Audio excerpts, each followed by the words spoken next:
Partons ensemble sur la route du succès managérial. Comment faire pour réussir votre prise de fonction managériale et atteindre rapidement un niveau d'efficacité qui va être satisfaisant pour vous, puis un niveau de confort aussi, de relation avec votre équipe. C'est ce que nous allons voir ensemble dans cette vidéo. Je m'appelle Nolwenn Bernacha-Solange, je suis coach en leadership, consultante en management. J'accompagne des dirigeants, des leaders, des managers, des comités de direction au déploiement d'un management serein et efficace pour ne pas avoir à choisir entre les deux. N'hésitez pas à télécharger ma masterclass pour découvrir les voies naturelles du leadership et pouvoir déployer une pratique plus sereine, plus charismatique. N'oubliez pas de vous abonner à ma chaîne YouTube, cela soutient mon travail, cela me fait plaisir et pour vous, c'est l'occasion d'être au courant des différentes vidéos que je poste. C'est parti! Êtes-vous prêt à emprunter cette route du succès? Vous allez prendre une nouvelle fonction managériale, c'est peut-être la première, c'est peut-être une nouvelle, mais à une échelle un peu plus importante que la précédente. Et toute nouvelle prise de fonction managériale va créer un petit peu d'anxiété. Je vais donc vous proposer de suivre 3 étapes qui vont vous amener à une rencontre efficace, sereine avec votre équipe et qui va vous permettre d'aboutir au déploiement de votre pratique managériale. Première étape, évidemment, c'est en amont.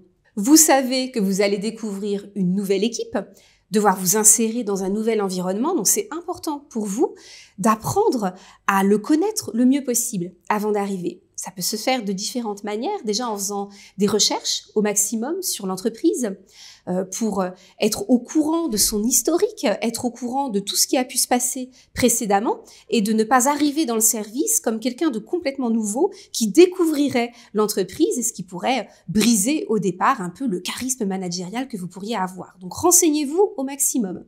Vous pouvez bien entendu essayer de rencontrer le plus de personnes possible avant votre prise de poste.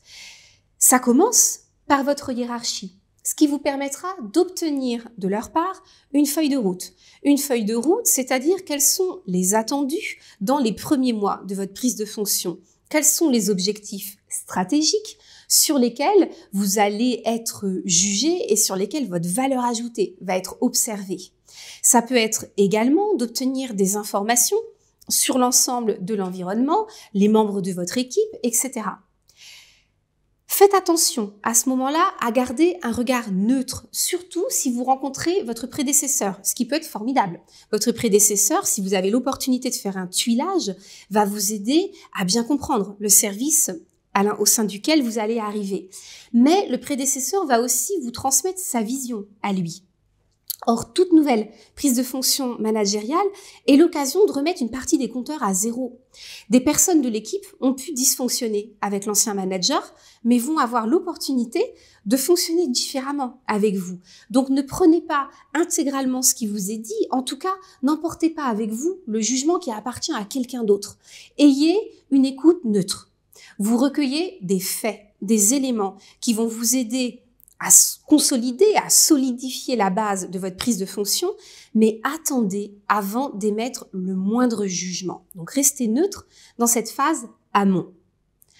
Deuxième étape, eh bien, ça y est, vous arrivez, c'est le jour J. Je vais vous inviter à pratiquer la méthode 3-3-3, c'est-à-dire 3 jours, 3 semaines, 3 mois. Vous avez 3 jours pour rencontrer les gens de manière visuelle, physique, dire bonjour, entendre les prénoms et les noms, faire l'effort de les retenir, vous présenter vous, raconter à chaque fois brièvement votre biographie professionnelle, d'où est-ce que vous venez, pourquoi vous arrivez là, qu'est-ce qui vous mobilise, partagez votre enthousiasme d'être là. Soyez dans l'informel, c'est vraiment une phase d'accueil où vous êtes là pour vous présenter à l'équipe, mais faire aussi en sorte d'être accueilli par les personnes dans l'ensemble du service. Donc ça va durer environ 3 jours. C'est une étape pendant laquelle vous allez aussi essayer de mettre en place tout ce qui est formel, structurel, obtenir tous les outils dont vous avez besoin pour travailler. Vous assurer que les boîtes mail, les organigrammes, toutes les informations qui vous intègrent à l'intérieur du service sont présentes. Ça peut être le moment pour communiquer avec les parties prenantes aussi pour annoncer votre arrivée. Ce qui va permettre de préparer l'étape des 3 semaines. L'étape des 3 semaines, c'est l'étape pendant laquelle vous allez rencontrer toutes les parties prenantes. Et vous allez commencer les 3 premières semaines par rencontrer surtout les membres de votre équipe. en faisant des entretiens individuels, one-to-one, avec chaque membre de votre équipe. L'objectif de cet entretien, c'est de les écouter, de comprendre quel est leur poste, comment fonctionne leur poste, comment ça se passe pour eux sur ce poste, quels sont les points sur lesquels ils vont avoir besoin de vous. N'hésitez pas à leur demander aussi quels sont leurs besoins en termes de relation avec le manager. Ce sera une manière pour vous d'ajuster votre pratique en fonction de ce qu'aura déclaré la personne. Est-ce qu'elles ont envie d'être encadrées d'une manière très présente ou au contraire, est-ce qu'elles ont eu l'habitude de fonctionner avec beaucoup d'autonomie et ça va être important pour vous de vous calibrer sur ce qu'ils ont vécu précédemment. L'erreur qu'on commet souvent quand on arrive en tant que manager, c'est de vouloir incarner le changement et de vouloir tout bouleverser, en prenant le risque d'arriver un peu comme une boule dans un jeu de quilles et de tout dégommer. Vous n'êtes pas là pour tout remettre en question. Le monde tournait dans l'entreprise avant votre arrivée et ce sera très mal vu si vous donnez le sentiment d'arriver un peu comme un sauveur, comme la personne qui va tout changer, tout innover, donnant le sentiment que tout ce qui était fait avant n'était pas bien. Donc ça, c'est vraiment très préjudiciable. Surtout, ne faites pas ça. Pendant les 3 premières semaines, vous allez rencontrer les membres de l'équipe, surtout pour recueillir des informations, les écouter, les comprendre et savoir comment interagir avec eux. Ça peut être l'occasion aussi pour vous de présenter un peu votre parcours à nouveau, votre personnalité, votre profil, la manière que vous avez de manager. Mais vous n'allez pas entrer dans le dur du sujet. Vous n'allez pas entrer encore dans les objectifs, les process. De toute façon, vous ne les connaissez pas vraiment. Vous avez l'étape des 3 mois pour ça. Pendant ces 3 mois, vous allez continuer les rencontres avec les parties prenantes qui peuvent être l'ensemble des clients avec qui vous travaillez, vraiment tout votre écosystème professionnel pour vous montrer, pour exprimer votre présence, pour recueillir aussi toutes les informations qui vont vous aider à comprendre parmi les objectifs qui vous ont été assignés, quels sont ceux qui sont vraiment prioritaires, quels sont les défis que votre service va avoir à relever. Vous allez pouvoir anticiper un petit peu tout ça en comprenant ce qui se passe dans l'ensemble de l'environnement. Cette période de 3 mois, elle aboutit à ce qu'on appelle le rapport d'étonnement. C'est une tradition administrative qui est issue de la tradition napoléonienne. C'est la tradition des 100 jours. Au bout de 100 jours, le rapport d'étonnement est là pour profiter de votre regard neuf.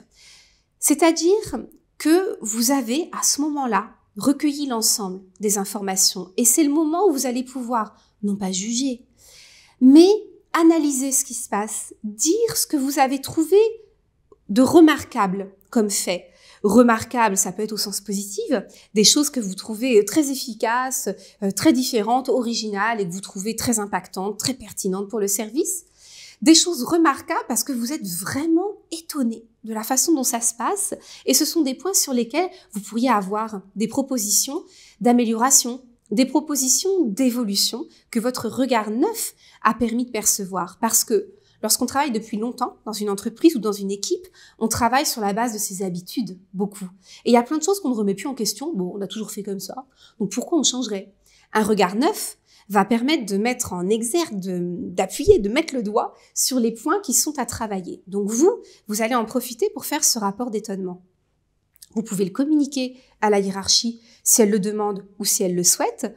Vous allez surtout garder ça pour vous, pour le relire régulièrement et travailler votre feuille de route. C'est au bout de cette seconde étape et de cette méthode 3-3-3 que vous allez pouvoir passer à la 3e étape qui est celle de la construction de votre projet de service. Et c'est là que vous allez restituer et réimpacter auprès de l'équipe ce que vous avez perçu, ce que vous avez compris. Le projet de service, il a une partie purement stratégique, opérationnelle, c'est-à-dire comment on va relever les défis, sur quels aspects je vais essayer de déployer des innovations, du changement, quels sont les points des process qu'on va chercher à optimiser, les nouveaux projets qu'on va chercher à déployer, donc il y a une partie stratégique. Mais il y a aussi tout un volet projet de service au niveau managérial. Et c'est là que vous allez pouvoir donner une tonalité à votre pratique managériale, à votre leadership.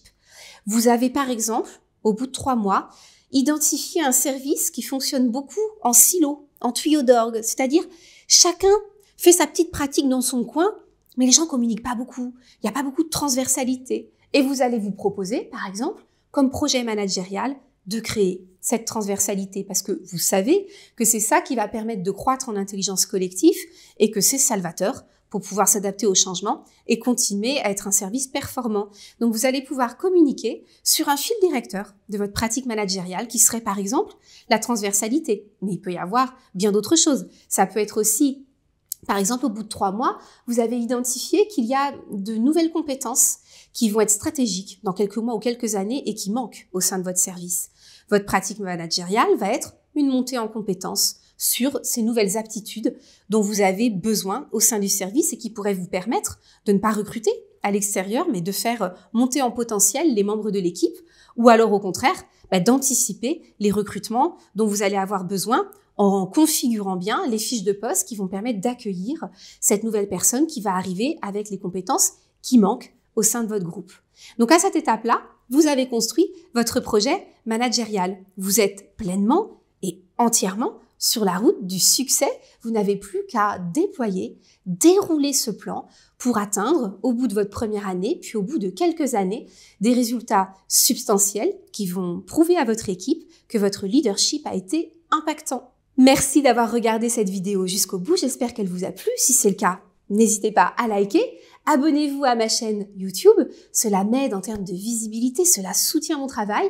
Et pour vous, c'est une manière d'être au courant des vidéos que je poste régulièrement. À très bientôt.